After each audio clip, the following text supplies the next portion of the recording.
Let's have a talk, let's have a chat, talking about a little this and that. Hello and welcome to another episode of This and That. I am your host, Mary Easterling, and today we are continuing through Veritas The Quest. And this is part of a sort of a three-part series. We started yesterday with Bob Newman's Burn the Bones. Today we're going to do something a little different. This is not from Bob Newman. Call this the Doctrine of Self, the Doctrine of the Serpent. This is on Easter Sunday. I was involved in a study. I did some study. I did a study by going to the United Kingdom site for Humanism. And what I am about to read you are my notes that I got off of this. This is what they believe. And this sort of thinking is what has filtered itself into the church. Because the next thing I did was to go and look at the Word of Faith movement, which goes into the prosperity gospel. So this is a sidetracking of some things that is, I think this is part of the bones that have to be burnt, because this is a dead thing. Anything that comes from us is dead. Our righteousness, our works. Works of man are dead works. Works of self-righteousness are as filthy rags. That is Scripture. So, before I begin, to listen to other things from Veritas The Quest, go to talkingaboutthistandthat.wordpress.com, click on the podcast link, and enjoy. Anything from Bob Newman will be on our blog page. Each Read More link goes to its own article with its own audio link that opens in a separate tab so you can listen while you look. However, I do not know yet whether or not this information will be on our blog. So right now, there's nothing to look at. You'll just have to listen. Call this the Doctrine of Self, the Doctrine of the Serpent. In Eden, when the serpent deceived Eve, the idea was to challenge the rule of the garden, not to eat of the tree of the knowledge of good and evil. Because the serpent said, touch. He didn't say eat. He said touch. Reason was to make self believe God was withholding something more than self ought to have. This has been the lie. Genesis 3:5. For God knows that in the day you eat of it, your eyes will be opened, and you will be like God, knowing good and evil. You will become like God, not God himself, but like him. Problem is that in Genesis 2, we find the counsel of the Elohim saying this. Genesis 2:26. Then God said, let us make man in our image, according to our likeness. Let them have dominion over the fish of the sea, over the birds of the air, over the cattle, over all the earth, over every creeping thing that creeps on the earth. In the image, in the likeness. So we're already like God. But we don't know both good and evil. So they're already like God, they're already in his image, but they are missing one thing, the thing God did not want man to have, the knowledge of evil. Begs the question, why would you put the tree in the garden, God? Why? Why would you do that? Loyalty. Are you going to obey me? You had one rule, Adam. The knowledge of good would be freely given, and most likely was freely given. But in the fruit of the tree of the knowledge of good and evil, the quote-unquote eyes of man would quote-unquote open. To what? The serpent. God does not teach evil. Man learns it the moment he disobeys the voice of God and breaks covenant with God. Time passes, and we get the theory of evolution, which became the vogue and the rage, and out of this thought process comes something that pulls away from God. I introduce you to the serpent's doctrine of self, called Humanism. Understandinghumanism.org. It's out of the UK. This is what they say. Number one, humanists believe that human beings have natural origins. We evolved naturally, like all other living things. We have evolved many capacities, and if we put them to good use, we have the potential to lead good and happy lives. 2. Humanists believe the world is a natural place with no supernatural side. They will be atheists or agnostic. They believe that science and the search for evidence provides the best way to answer our questions about the world. 3. Humanists believe this is one life Well, at least they got something right.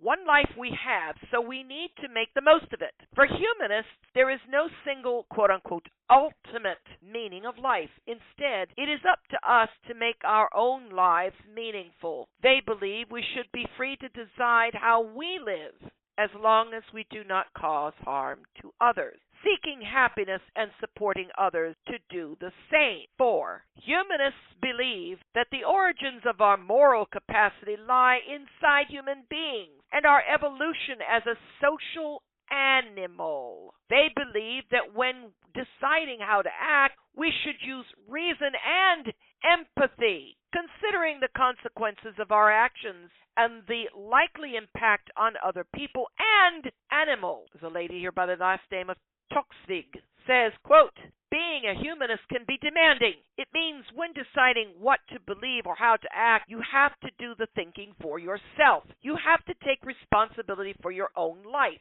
You have to take on what for some can appear like uncomfortable facts about reality. It can also be enormously rewarding. It can be liberating and life-enhancing, unquote. The emphasis is on the natural, so there is nothing beyond our senses to process. If I cannot see or touch you, you do not exist. Oh, doggone it. Oh, wait, no. If you're on the cell phone, you can hear the other person. So nope, that's a sensory input. They exist. I was going to say, what do you do with people on the cell phone? No. You can hear them. Oh, well, so much for that line of thought.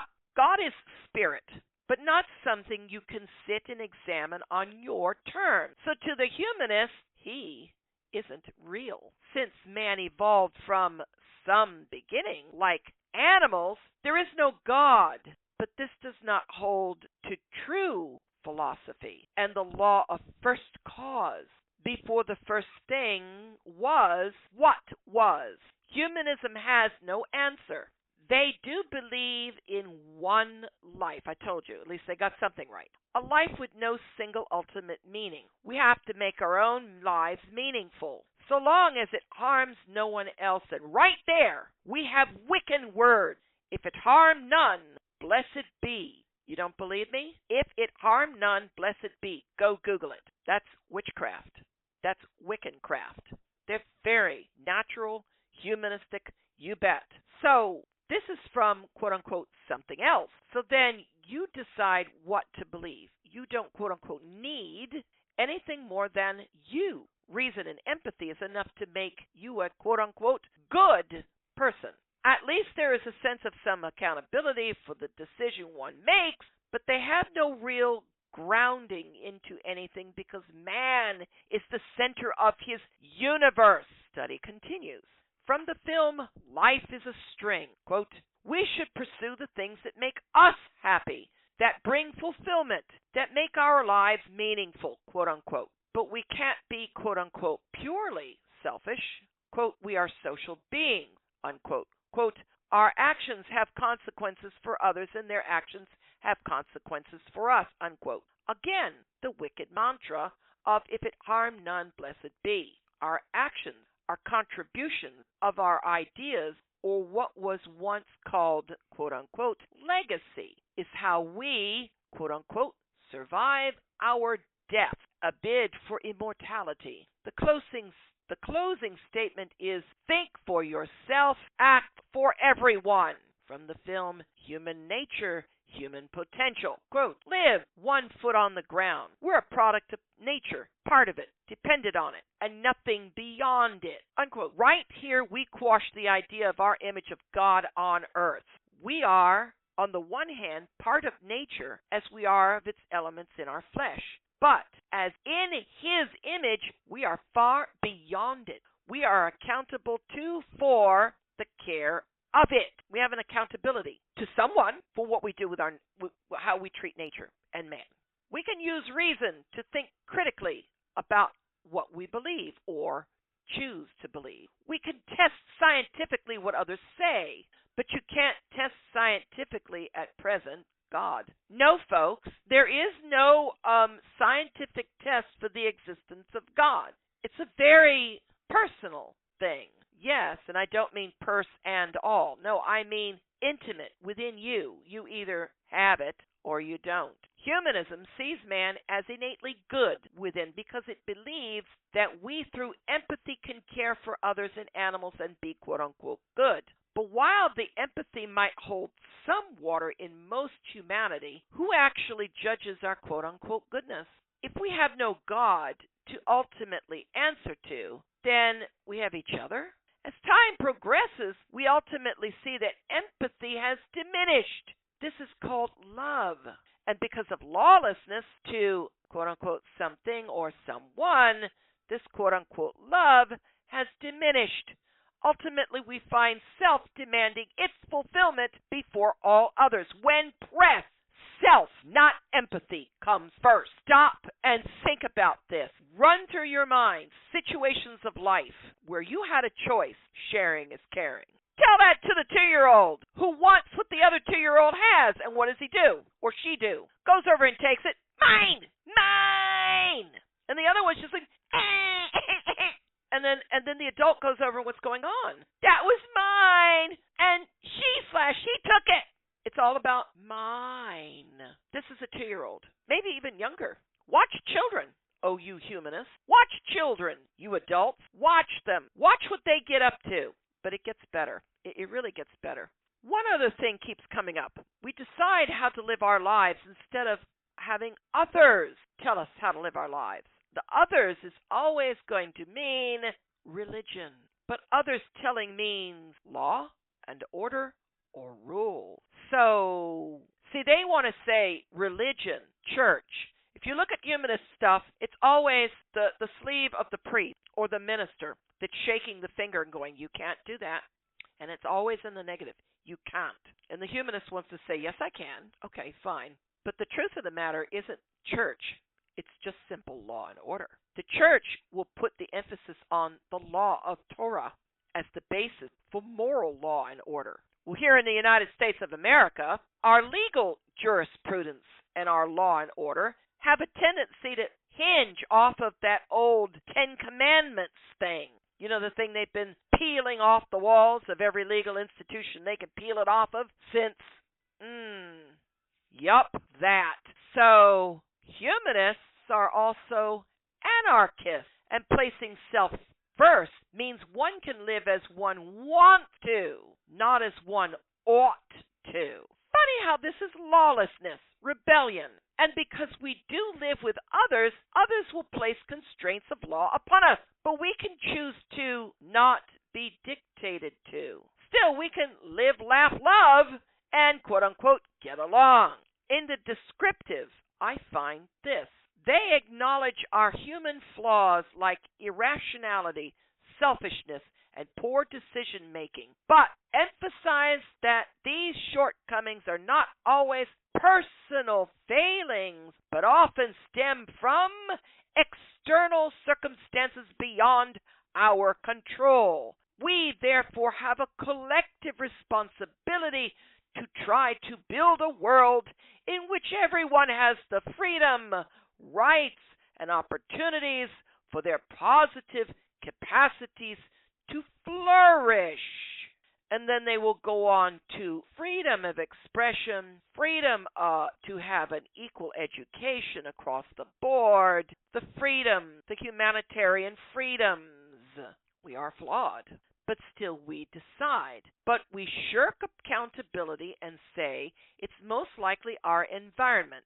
We acknowledge our human flaws like irrationality, selfishness, and poor decision-making, but emphasize that these shortcomings are not always personal failings, but stem from external circumstances beyond our control. How you were brought up.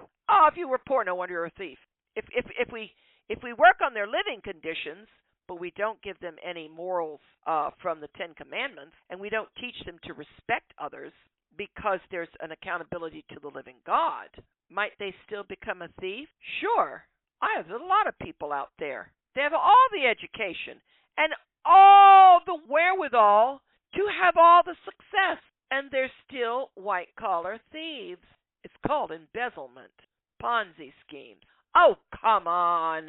So, since we're flawed, we still decide, we shirk the accountability and say it's most likely our environment because we cannot, as a humanist, have sin, but we can be selfish, irrational, etc. And this is fallen man, without the wisdom of God, only wise. Quote unquote, positive capacities is another thing that jumps out. If we have positive capacities, then we also have negative capacities. From Intro to Humanism, humanists do not believe the morality rules of come down from a god or ancestral lines. It is within us and part of our evolved nature. Now, this is going to come off rather weird, and I want you to walk through my reasoning. I am being the humanist, the quintessential humanist and philosopher, and I am bringing to you straight, raw reason. In the study, there was an image of a wedding. It would have been a humanist wedding in a secluded place where others are not seeing. However, I found it interesting that the woman was wearing your basic bridal dress in white, the guy was wearing a tux, and everybody else was properly attired. So the image of the humanist wedding in a secluded place where others don't see. Since humanists have no morality save their own interior evolved one, then being the children of evolution, could we consider the ceremony? In antiquity, the sex act was the ceremony. Go back to Genesis. And how did Isaac get himself together with Rachel? Oh, he took her into his mother's tent and was comforted after his mother's death. Really? Yerp. How was he comforted? I mean, come on, guys. How would you be comforted? Oh, Mommy. Oh, dear God. Yeah, that just went out. Sorry, but that just went out. That will just enhance the whole thing. In antiquity, the sex act was the ceremony. Once performed, they were, quote-unquote, mated. This is true evolved thought. So then, in joining in a new union to consummate, do we then attend to be with them? Do we then perhaps move to the emotion of the moment and all the invitees are couples and they all have sex with each other as couples? But why? The church says we should be monogamous. So here we go. Here's the question. What is to stop the wedding from becoming an orgy? Especially if there is alcohol to, quote-unquote, cheer the heart. Remember, this is a private setting in nature. So why not do as nature suggests and come au natural?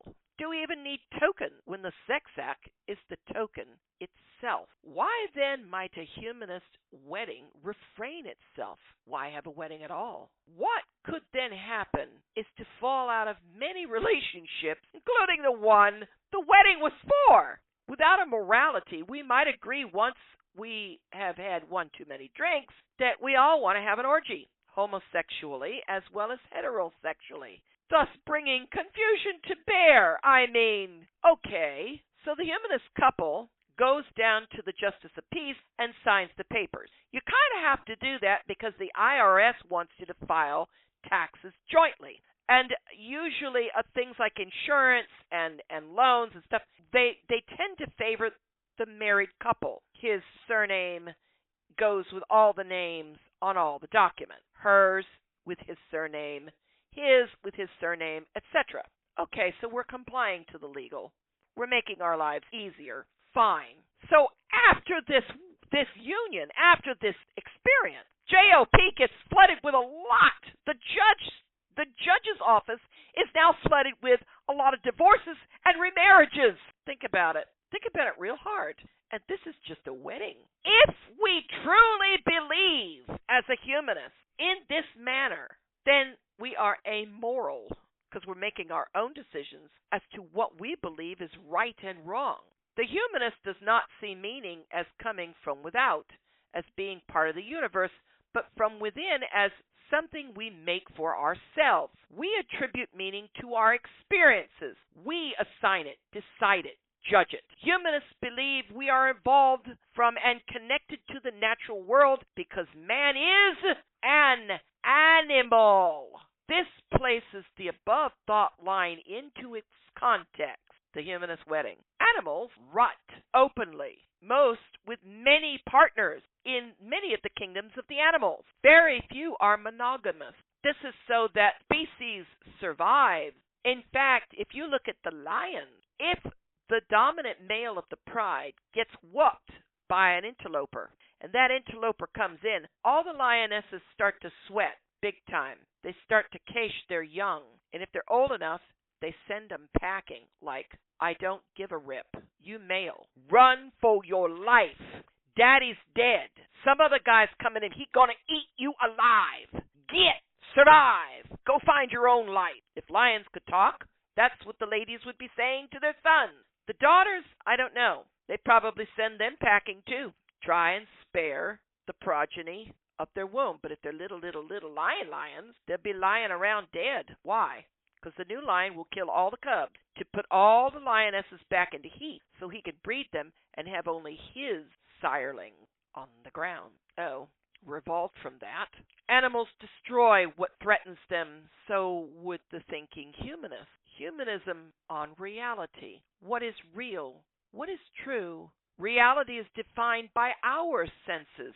No altered states to connect with the quote-unquote beyond or trust in what quote-unquote others teach, but only what we can experience in our senses. So, science, we cannot blindly trust our senses because they can deceive us, so we quote-unquote test. That means there's no room for quote-unquote his faith.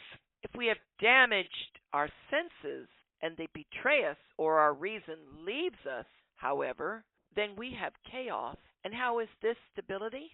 This is stability. This is freedom. This is our truth. It is not only your observations but the testimonies of others that define reality. But to accept the testimony of others outside yourself is literally to trust. Too many oxymorons, too many contradictions. I've just given you the contradictions.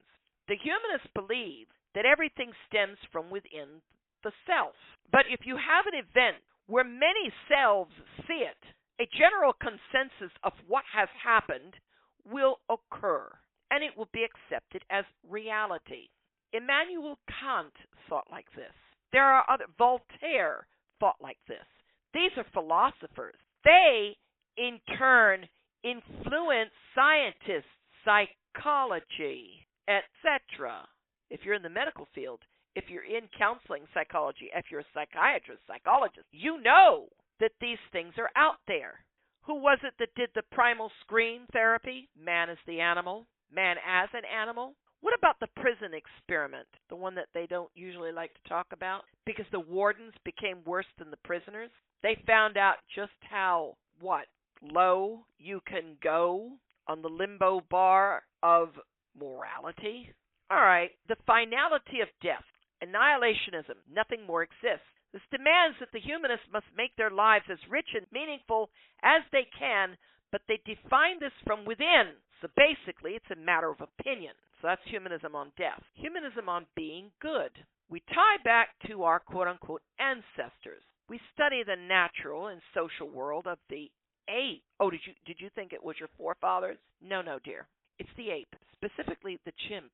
In them we see our beginnings. This is what I was told. This is what these people believe.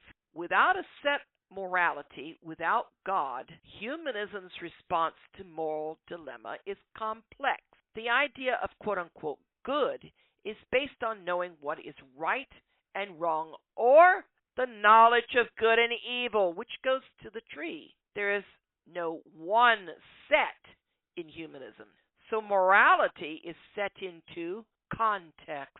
And right there you have something in philosophy known as ethics, situational ethics. Right is right in this situation, but wrong in that. Because we have no ultimate right or wrong. What is right in the moment is right in the moment. This is humanism, folks. This is the doctrine of self. You take into account others' feelings, or you empathize. You put yourself into their shoes. That's what they tell you. But this is skewed because we cannot be in the other person. We cannot be the other person. Too many unknown variables of experience of that life that impacts the moment. Things we cannot know. We can only consider what might be their feelings, but we really don't know them. We cannot enter the mind of another to live their experience. Well, I'm not a mind reader. I mean, geez. So we base our feelings on our own. It's the quote-unquote, how would I feel if? Humanism going forward takes into account new thought, new ideas. Said Solomon, there's nothing new under the sun, or what was old is new again. We repackaged it. This is contestable because I'm not a humanist. I'm a Christian. We are not to be internal to self, but God within us through His Spirit is supposed to be that which teaches us the knowledge of Himself as the good, and all else that is not of Him is the evil. There are only two states, light and the absence of light. Since God is light, then the absence of it is the absence of God. But that's not true. Even in hell, God exists. He encompasses all realities, but He does not meet where He is not, quote-unquote, listened to or, quote-unquote, obeyed. If you think that you're an animal and you look rationally, reasonably at the animal world, you'll see the fallenness of nature. It's not cooperative. It's very territorial. It kills and it consumes itself. It's abominable in many ways. Courtship, and isn't it pretty and isn't it romantic, is just so that nature can rut with itself.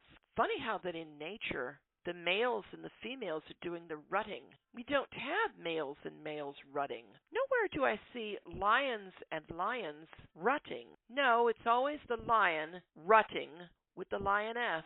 And rut, yes, animals rut. R&R used to not be called rest and relaxation, but rum and rut for a reason. The rum cured the soldier of his killing, and the rutting just made him get his rocks off and feel better. So then he could go back on the battlefield and kill some more. The next cycle of rum and rut would come. This is how we made our Johnny over there sort of patch himself till he came home and tried to do it with Susie next door and got clapped in irons and thrown into jail. Well, you're not in the army anymore, Johnny. This is civilized life. But Johnny was a humanist. The apes do it. Why can't I? Back to the image of the wedding that turns into something uncivilized. If you truly think a humanist's thought, they're actually lying to themselves. A true humanist cannot have rule, cannot have dictation to. A true humanist has to be also an anarchist, an atheist, not an agnostic, an atheist, because everything, he is his own God. He's the master or mistress of his or her own destiny. But what happens when this kind of thinking starts to worm itself into the church and takes one line of scripture and goes after it? In our next episode, we'll talk about just that. That will do it for this episode of This and That. Until then,